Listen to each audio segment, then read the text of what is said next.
First off, props to the marketing campaign.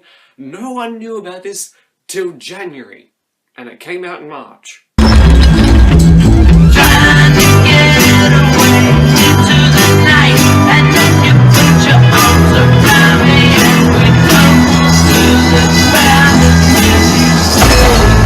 Cloverfield Lane. So 10 Cloverfield Lane is directed by Dan Trachtenberg and it stars Mary Elizabeth Winstead, John Goodman and John Gallagher Jr. And basically Mary Elizabeth Winstead, she was in a car crash and she's passed out, then she wakes up in a bunker with John Goodman and John Gallagher Jr.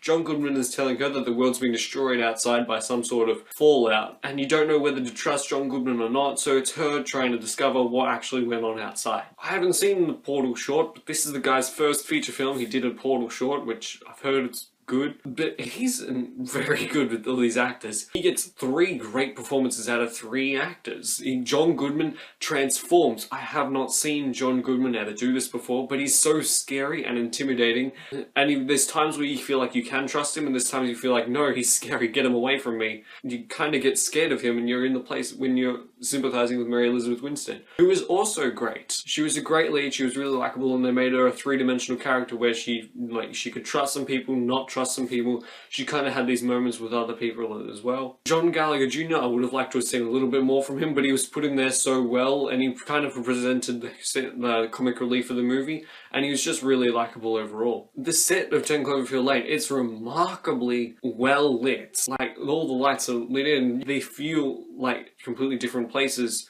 in the set. It's like one long bunker, but all the lighting makes you feel like a different place. It's also really well shot. All the shots were really nicely placed, and even when some of the action happens, it's all really well shot. Like I said before, Dan Trachtenberg's direction, really great stuff. The story overall was original, and that was great. It's also really tension-filled and interesting. The movie maintains interest throughout the entire runtime, and I was highly invested in what was going on. If there is a problem in this movie, there's probably 2 problems. The ending felt really out of place for what the original, like the beginning of the movie compared to like the last 10 to 15 minutes. So the last 10 to 15 minutes felt really out of place, and I'm not really sure why they added it in there. Like, they added it in there just because it had Cloverfield in the title, or it was always going to be Cloverfield. Like, they just added that because they could. So the ending felt a little out of place, and I also don't understand why it's called 10 Cloverfield Lane. If you called it something like 10 Bunker Lane, it probably would have been the same movie, but why they put Cloverfield in the title, it didn't really feel like I had a solid connection with the original Cloverfield movie.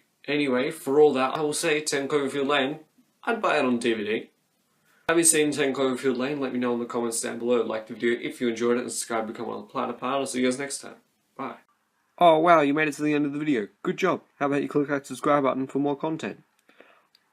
Or click one of these 2 videos. You know, either one's good enough.